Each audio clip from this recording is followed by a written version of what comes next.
saya Clifford Jonas Trader daripada DUP 6E. Pada hari ini saya ingin membentangkan tentang Promenade Hotel, di mana ini adalah tempat saya menjalani latihan industri saya selama 4 bulan. Promenade Hotel ini dia mempunyai 2 cawangan. Cawangan yang pertama adalah di Sabah dan cawangan yang kedua adalah di Sarawak. Hotel ini ditubuhkan pada tahun 1997 dan dikenali sebagai Hotel 4 Bintang. Tempat saya menjalankan latihan industri saya adalah di Kota Kinabalu, Promenade Hotel Kota Kinabalu, yang lokasinya adalah di lorong Api-Api Center, Kota Kinabalu, Sabah. Selain itu, hotel ini juga mempunyai 2 tempat untuk kita makan, yaitu Promenade Cafe dan juga Dynasty Restaurant. Promenade Cafe, waktu jam beroperasi mereka akan bermula daripada jam 9 pagi hingga 9 malam. Di sana mereka menyediakan makanan buffet dan juga ala carte. Untuk Dynasty Restaurant pula, jam beroperasi mereka adalah bermula daripada 9.30 pagi untuk lunch, 9.30 pagi hingga 2.30 petang. Dan untuk dinner pula, mereka akan start pada jam 6.30 petang hingga 9.30 malam. Berbagai aktiviti yang boleh dijalankan semasa berada di Promenade Hotel, sebagai contoh seperti bermain gym, karena di Promenade Hotel mereka mempunyai gymnasium Promenade, di mana ia terletak di tingkat 1, dan juga di sana juga mempunyai swimming pool, di mana ia terletak di ground floor, tingkat bawah. Hotel ini juga terdapat banyak bilik mesyuarat seperti Refresher Grand Ballroom, bilik Bongain Villa, bilik Mawar, bilik Melati, bilik Orchid, dan juga bilik Teratai. Di sini berbagai aktiviti yang boleh dijalankan seperti wedding, hari lahir budak, ataupun untuk kegunaan mesyuarat, dan lainnya. Untuk carta organisasi, ia akan bermula daripada GGM dan turun kepada GM, dan banyak lagi pangkat yang seperti mana yang Anda boleh lihat di sini. Oke, tanpa membuang masa, saya akan menceritakan pengalaman saya selama menjalani latihan industri di Promenade Hotel ini. Selama 16 minggu saya ditempatkan di F&B Department, yaitu Dynasty Restaurant. Di sini saya dapat belajar bagaimana untuk serving customer dengan betul, dengan sopan santun, dan juga dapat tahu cara-cara untuk setting meja untuk pelanggan. Saya akan tunjukkan gambar setelah saya setting meja tersebut. Oke. Saya juga pernah ditugaskan sebagai taho. Tugas taho adalah mengambil makanan yang telah siap untuk dihantar ke waiter, dan waiter akan menghantarnya ke pelanggan yang telah mengorder makanan tersebut. Tahu juga perlu cek order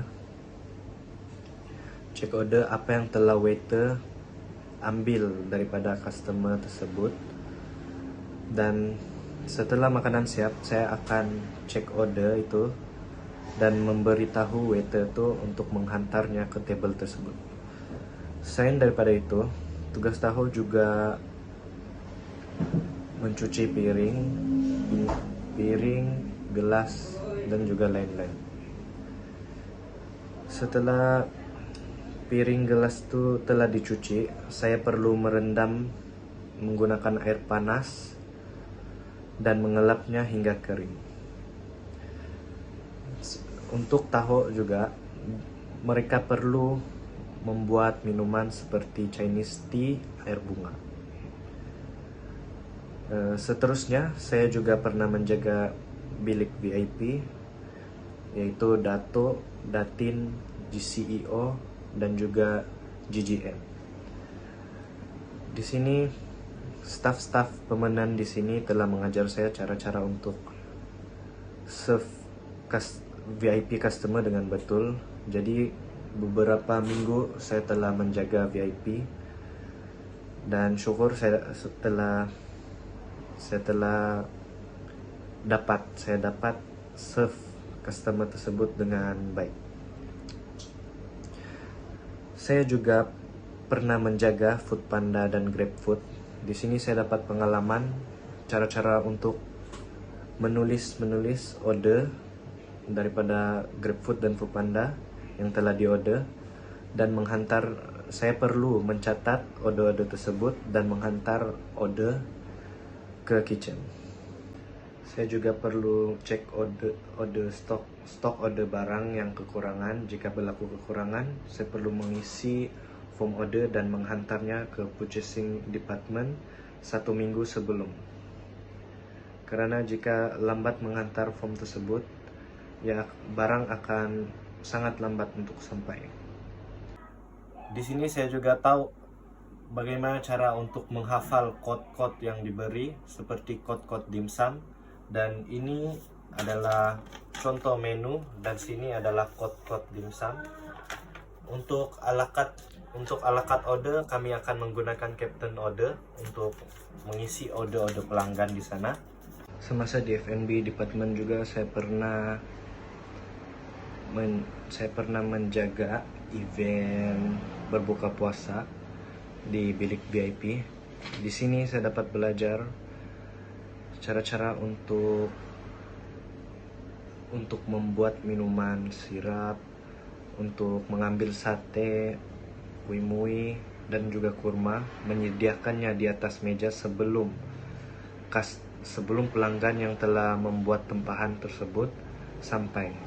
Saya perlu menyediakannya sebelum mereka sampai. Dan setelah mereka sampai, saya akan memberitahu kitchen untuk menyediakan makanan yang telah mereka order untuk dihidangkan setelah mereka sampai. Saya juga pernah menjaga di sana semasa Mother's Day dan juga Father's Day. Suasana di sana memang agak ramai semasa itu. Jadi saya tahu cara untuk menangani semasa pelanggan yang ramai. Saya dapat tangani masalah tersebut dengan ajaran staff-staff di sana. Saya rasa itu sahaja di bahagian F&B department, dan saya akan menceritakannya selebihnya di housekeeping department. Selama di housekeeping department, saya diberi masa 4 minggu di sana. Selama 4 minggu tuh banyak yang telah saya pelajari, seperti cara-cara untuk membuat katil. Membuat katil nih, bila nampak orang buat memang nampak senang, tetapi bila sendiri buat memang susah. So di sini saya dapat belajar caranya, ialah cara untuk membuat katil yang betul adalah membuat hospitality corner agar bedsheet yang kita buat itu agar ia tetap ketat dan setelah customer tidur ia tidak akan terbongkar. Di situ baru saya dapat belajar cara untuk membuat hospitality corner. Dan di sana saya dapat belajar untuk memahami bahan-bahan kimia yang digunakan untuk membersih bilik. Pertama sekali ialah Vision. Vision adalah bahan kimia yang untuk membersihkan cermin. Pipine adalah untuk membersihkan tandas, membersihkan lubang tandas. Dan Bowlside adalah untuk membersihkan di bulatan mangkuk tandas tersebut. Dan yang terakhir sekali, bahan kimia yang terakhir ialah K adalah multipurpose. Semua dia boleh digunakan untuk mencuci bathtub, untuk cermin, tandas, semua deh boleh. Di situ saya dapat belajar cara-cara untuk membersihkan bilik air dengan cepat, pantas, dan kemas. Bed pula saya dapat belajar juga untuk membuatnya dengan cepat, tapi di situ memang agak susah. Jadi saya membuatnya dengan perlahan. Activity yang lain yang kami telah buat semasa di housekeeping department ialah makeup room. Makeup room adalah untuk customer yang overstay, so kami perlu makeup room mereka. Di housekeeping department ini saya juga dapat belajar cara-cara melipat laundry bag dengan betul, dan melipat linen, pillowcase, bedsheet, duvet king, duvet twin. Saya tahu cara untuk melipatnya, untuk memasukkannya ke dalam troli sebelum pergi untuk mengemaskan bilik. Dan terdapat barang-barang yang lain juga perlu diisi sebelum pergi mengemaskan bilik, seperti sabun mandi, shampoo, sabun cuci tangan, lotion, Nescafe, coffee mate, gula. Itu perlulah diisi sebelum bergerak untuk membersihkan bilik. Dan selain itu, saya juga pernah membuat wedding bed. Semasa berada di sana, saya diajar oleh staf-staf permanen di sana. Saya akan tunjukkan gambar setelah siap membuat wedding bed tersebut. Ini adalah gambar-gambar wedding bed yang telah kami buat.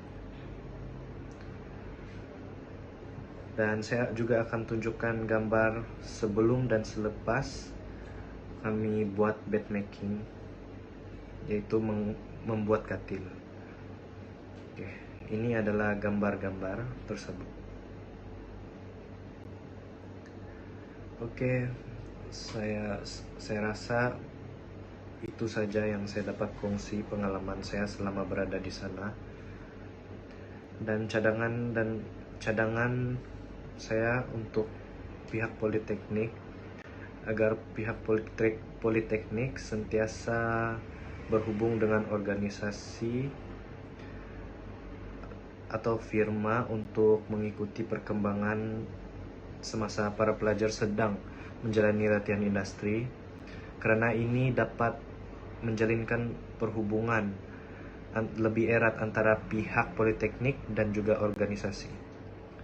Selain itu, kebanyakan syarikat tidak memahami skop pembelajaran sesetengah khusus yang ada di politeknik. Oleh itu, saya ingin mencadangkan agar pihak politeknik memberikan penerangan dengan lebih jelas. Saya rasa, dan juga cadangan saya untuk organisasi ini agar menyediakan allowance untuk intern student yang akan datang, karena kerja di sini memang berat. Saya rasa perlu menyediakan allowance juga untuk belajar intern di sini. Sekian, terima kasih.